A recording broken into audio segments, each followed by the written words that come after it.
성화서 부장님과 김용현 여러분, 집행부 공직자 여러분, 안녕하십니까. 안혜경 의원입니다.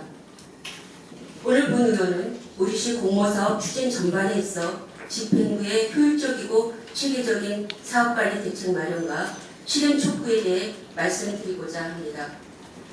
공모사업이란 국가지방자치단체 공공기관의 운영에 관한 법률 제4조에 따른 공공기관 등에서 특정 사업의 수행 또는 참여 기관을 공개 모집하여 선정하고 사업비의 전부 또는 일부를 보조해주는 사업을 말합니다. 현재 중앙정부는 지방자치단체 간 경쟁을 통한 재정 투입의 효율성과 투명성, 안정성 강화를 위해 예산 지원 형태를 공모사업 방식으로 전환하여 운영하고 있습니다.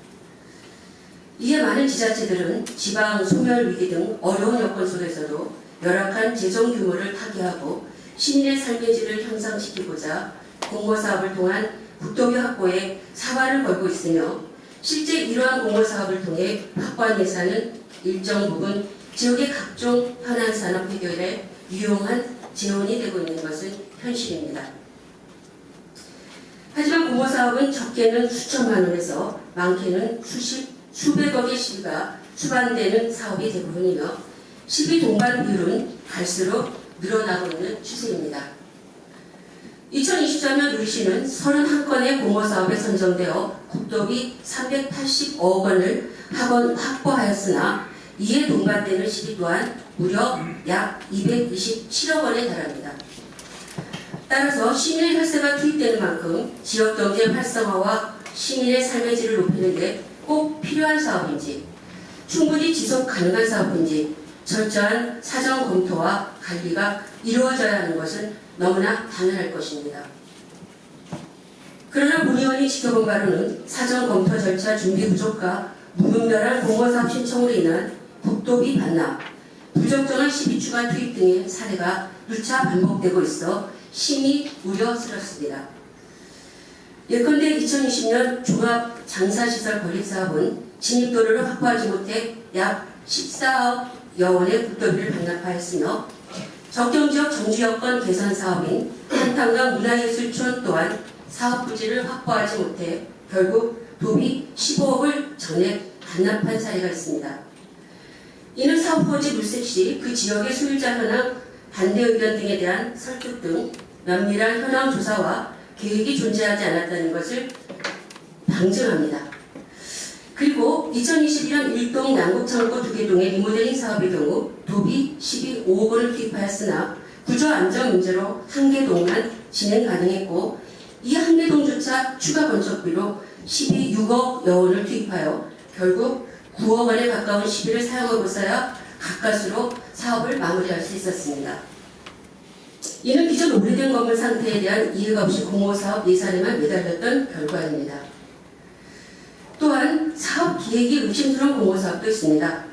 이동 도리돌 마을은 2008년 총 58억을 들여 농촌체험 휴양마을을 조성하였으나 제대로 된 운영이 되지 않았으며 2018년 집행부는 이곳에 재차 생태체험장 조성을 시도하며 또다시 도비 12, 총 30억의 혈세를 쏟아부었으나 현재 해당 시설은 단 1원도 창출하지 못하는 무가치한 시설로 남아버렸습니다.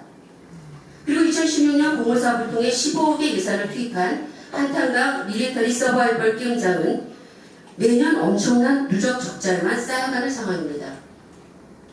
더군다나 통상 보조금은 운영비까지 지원되지 않아 시설 준공 후 매년 수천만 원에서 1억에 이르는 시비가 운영비로 소요됐거나 소요될 예정이라는 사실도 간과할 수 없는 부분일 것입니다. 위와 같이 부적절한 공모사업 사례들이 반복되는 것을 보면 과연 우리 시의 체계적인 공모사업 추진 시스템이 존재하기는 하는지 의문이 듭니다. 이에 본 의원은 공모사업 추진 전반에 있어 몇 가지 제안을 드리고자 합니다. 첫째, 기획예산까지 중심으로 체계적인 사전 정보 수집, 사업관리, 성과 체계를 마련해야 합니다. 예산과 부서간 협의를 통해 사업 전반의 컨트롤이 가능한 전담 부서에서 보다 적극적인 역할을 수행해야 합니다. 그저 소극적인 자료 취합만 반복되는 것은 무의미한 일입니다.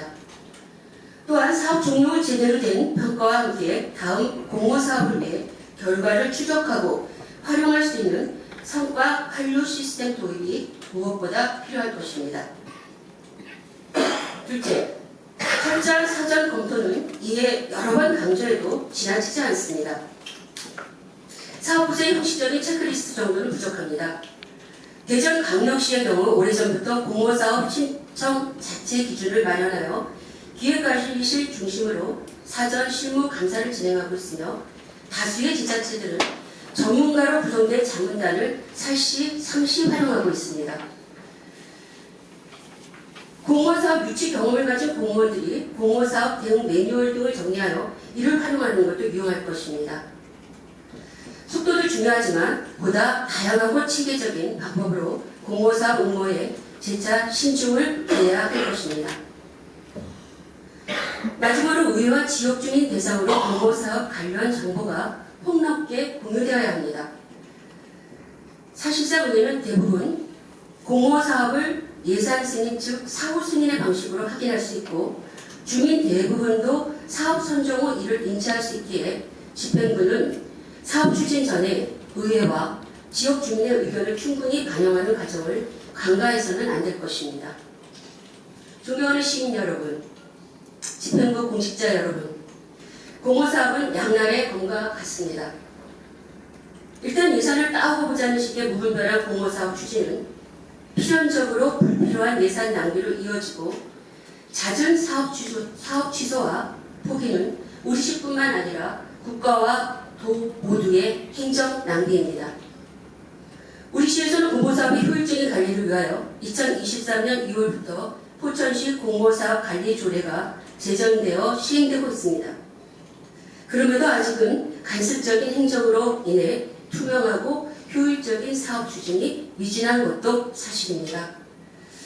집행부는 단순히 공모사업 선정 몇 건, 국도비 몇 억 확보와 같은 가시적인 실적이 도취되기보다는 진정 지역경제 활성화와 시민의 삶의 질 향상에 도움이 되는 공모사업을 발굴하고 꼼꼼하게 투자 대비 효율성을 따져 응모하는 책임감 있는 모습을 보여주시기를 당부드립니다. 이상입니다. 감사합니다.